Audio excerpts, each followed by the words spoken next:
Egypt until 640. The first non-African people came to Egypt, otherwise called the Hyksos, in 1675 BC. The Africans there were already in the 13th dynastic period. They had built every pyramid you saw there before. They had done the S-turn in the Nile. They built every one of the major temples that had already been built, including the Grand Lodge of Luxor. The first European to come there did not arrive until the Greeks arrived with Alexander II, the son of Philip of Macedonia.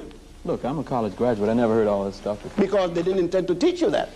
They can't tell you that you're inferior and teach you that you taught Egypt, Europe. The first Europeans to be civilized by the Africans were the Greeks. When you heard of Homer, the first European to have written anything, you couldn't miss that. They said that Homer wrote the Iliad and the Odyssey. And that was not until 833 BC. The Africans had already, in 255,000 at the Tassili Mountain, they had the Sibyllian period, first, second, and third, the pre-dynastic period, all the way up. The Africans had produced men like this, Imhotep, the multi-genius that designed the step pyramid of Saqqara, the first man to be a physician that even Hippocrates, the so-called father of medicine, is giving him credit and call him the god of medicine. The Greeks changed his name from Imhotep to Aesculapius. There he is. There he is. Wait a minute. Went to Egypt to school. As a matter of fact, the Egyptians said Homer was Egyptian, not Greek. That's right. It's only the Europeans said that. The Westerners now said that he was. But let us go back. Remember that Homer himself said in the Odyssey what? That the gods Zeus and Apollo, Europe's first gods, came from Ethiopia. Go read it. And I didn't write it. He wrote it. Thales, from Thales down to Socrates. And Socrates down to Aristotle, which they call the pre-Socratian philosophers and the post-Socratian philosophers. Each and every one, including Plato, who spent 15 years in Egypt receiving their education. You're saying Plato was educated in Egypt? 15 years. Ben, what do you have to say about the missionary position? I should say the practice of missionaries. Well, I don't have anything good to say, so I could make it by that one statement. And I don't think anyone who knows their African history could compliment the missionaries. First thing is that the assumption is made by Europeans, Billy Graham and others, and I noticed that he's getting his lumps now, for having the courage to say that somebody has practiced Christianity, but I don't know what he meant by that either. But number one, Christianity started in Africa at a place called Alexandria with two people, Pantheus and Boetius. It spread across the North African continent. There were 7 patriarchs, equivalent to the word pope, 27 bishops before it arrived in Europe.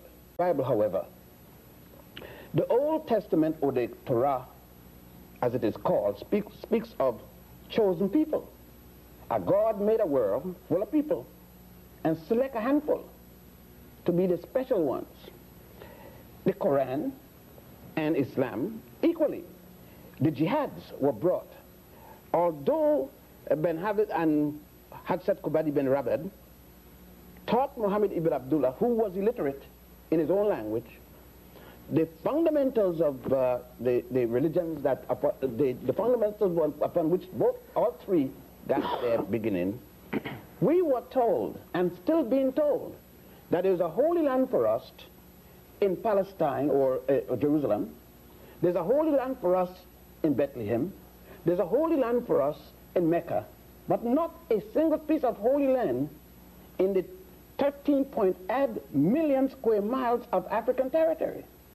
I went and volunteered, went to Panama to a segregated army where I couldn't go on the bus with the American people, and in Panama I went to the Panamanians I could go among. I came to Newport News, Virginia in the service and couldn't go on the ferry. They had a line called the nigger officers and the white officers. That happened to me. And do you know it was a German soldier that I was guarding, officer, that asked me, nigger, he says, exact word he said to me, nigger officer, do you know that when this is over, I'm coming to America and be your boss? And then I started for the first time to get some sense, although I had been segregated in Panama and so forth, and I didn't even recognize I was being segregated in Puerto Rico and the Virgin Islands. I didn't even realize it. I thought that everything was, as they say, hunky-dory down there. But, you know, because of what he said. Hunky-dory. Hunky-dory. H-U-N-K-Y. That was right. the expression. Right. That means real good. And I was a perfect fool and didn't know it. I use the term Negro there. All right. Let's move forward. Now, with man coming out of this period, we see him going down the Nile, and the reason we're using the Nile as the example in that the oldest records of human behavior, where the man left his record, has been found in that specific area.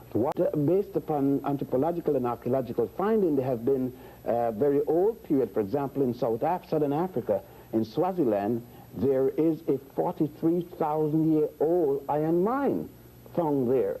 So that would indicate, we're talking about 43,000 years, meaning that since we're dealing with historical record, it matches most of the things that we find along the line, and more specifically in Egypt, where we go back to the Sibyllian period. The Sibyllian, the first and second period in Egypt will be about 125,000 BC. Back to 300,000 BC. The second period would be 125,000 to 25,000. So in between here, that mine was being used, meaning then that the Africans in the southernmost tip of Africa, otherwise then called Monomotapa, the earliest name when the Europeans came, it was called that, were involved and engaged in iron mining at a time when it wasn't so done in Egypt, because the civilization or high cultures traveled down to Egypt from the central part of Africa. Well, let us examine the facts, and these facts are available in artifacts as well as historical documents. If you go with me, travel with me along the Nile, you will have an excursion that will bring you into the facts. First of all, in order for you to read a book, you must understand writing, and primarily coming from an alphabet. When the Africans along the Nile were writing in what you call in Western terms hieroglyph, in the correct term Medu Neter. Medu Neter is what the Greek call hieroglyphs. And remind you again, there is no Greece until 833, when Homer wrote the Iliad and the Odyssey. The Africans along the Nile had already in 10,000 BC, I refresh your mind about that, in 10,000 BC, the Africans made a calendar called the stellar calendar, based upon the movement of the stars and moons around this planet, the planet Earth. There was no Adam and Eve yet mentioned, because there was no Jew to start a book called the Old Testament or Holy Torah. Thus, no Genesis yet. The Africans at a place, if you went to Egypt tonight or tomorrow with me, you will arrive the next day, and I can take you to a place called Esna, the temple of Khnum at Esna. And in that temple on the wall, you would see God Khnum making man on his potter's wheel out of clay. The Jews copied that and presented it, and you believe that that was the first time man ever conceived of the concept of making man from clay. And you believe that the Jews had something to it. Not at all. The Jews copied it from the Africans when they allegedly were in Egypt. Let's go further. Those same Africans revised their calendar in 10,000 BC. In 4100 BC, instead of the stellar calendar, they started another calendar called the solar calendar, based upon the Earth in relationship to the sun. That calendar set the basis of the present calendar you use.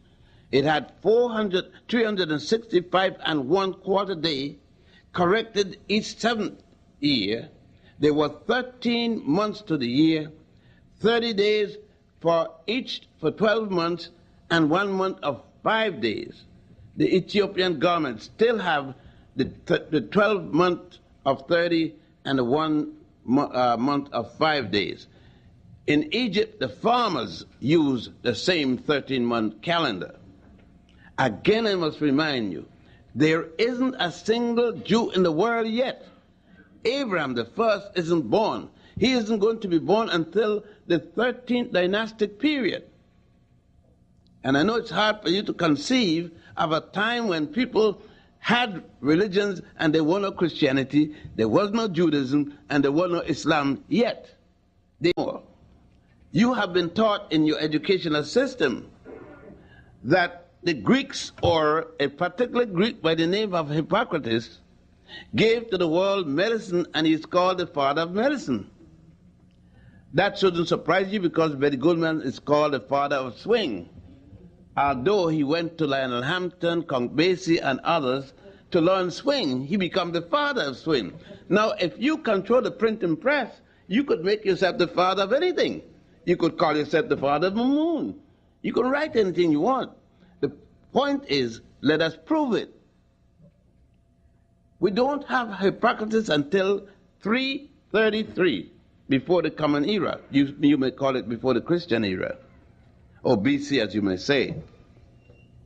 Hippocrates is shown coming to Egypt to receive his education in medicine and other things, and that was in 33 BC. Imhotep, an African by the name of Imhotep, whom the Greeks call Aesculapius, died 2058 years before the birth of Hippocrates. He was such a great physician that Hippocrates himself and other Greeks call him the god of medicine. Now, if an Imhotep was not only a physician, but he was the Grand Vizier, he was the man who built the first stone building in human history, the man who built the step pyramid, designed it, of course, and built it. He was a multi-genius. He is the man that also gives you the little quip, eat, drink, and be merry, for tomorrow you die. Yet in your education, you are taught that Michelangelo was the first multi-genius. Michelangelo is only the 16th century of the Common Era. Imhotep lived more than 3,000 years before Michelangelo. It just goes to show you the type of education. The other day I was reading where Martin Luther King went to speak with Mohandas Karamchand Gandhi in India to study nonviolence, and that Gandhi was the first to project nonviolence. That's nonsense. Mohandas Karamchand Gandhi, living in South Africa, yes, he worked for the British Crown. He represented the British Crown while he lived in South Africa, left South Africa because he was forced to ride on a train with Africans. And he left and then went to India and suddenly became a nationalist. He was a racist. Now, we can get the facts or we don't deal with it. We're not talking about condom and all these kind of things. In 1555, before the Christian era, Queen Hatshepsut had already had her surgeons, her doctors, her chemists to provide her with a method to stop pregnancy.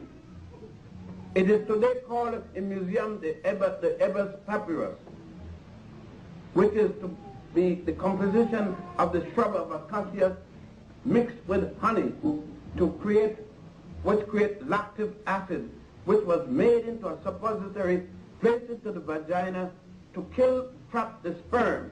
That became today called autogenal jelly, which you use in diaphragms. So forth. And then this man would establish the first school system around this.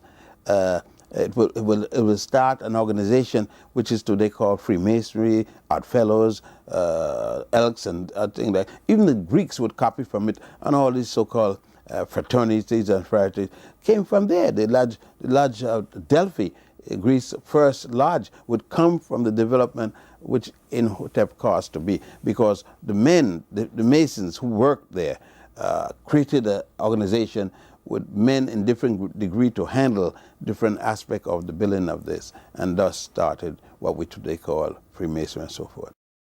It's in the documents of the church, and it's in the writing of the church. And was it not Pope Melchizedek, the three African popes of the Roman Catholic Church, Melchizedek, Victor III, and the other one? Galatius. Pope Galatius. Galatius. We have them there. Now, these are church documents. But remember, when there came a time in 1506, after we lost power in Spain, the Africans ruled Spain from 711. We were calling ourselves Moors, M-A-U-E-R-S, then M-O-O-R-S. From 711 until 1485, 774 years, when we built and brought into Europe the university system, building the University of Salamanca, S-A-L-A-M-A-N-C-A in Spain, a copy of the University of Genève from ancient Ghana, which was equally a copy of the University of Sankore in Tombouctou, which the French later called Timbuktu. Now, look, if you want to read it, read Stanley Lane Poole's The Moors in Spain, written in 1887, or Alejandro Macaziza. Read his book in Spanish, The Moors in Spain, and said that even the bath was introduced by those Africans. You said the bra was introduced by...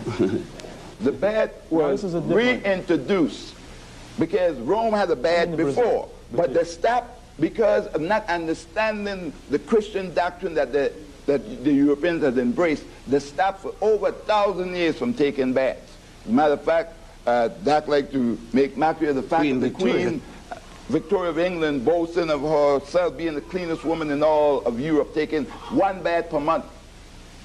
And all of them shooting up the indigenous people. And I used to say, hey, there's a savage coming. Shoot them, Tarmix.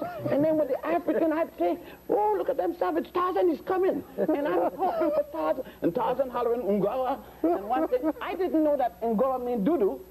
Because every time Tarzan said Ungawa, and when I found out that Ungawa meant doo-doo, I said, Ungawa Tarzan. I used to have fun then. But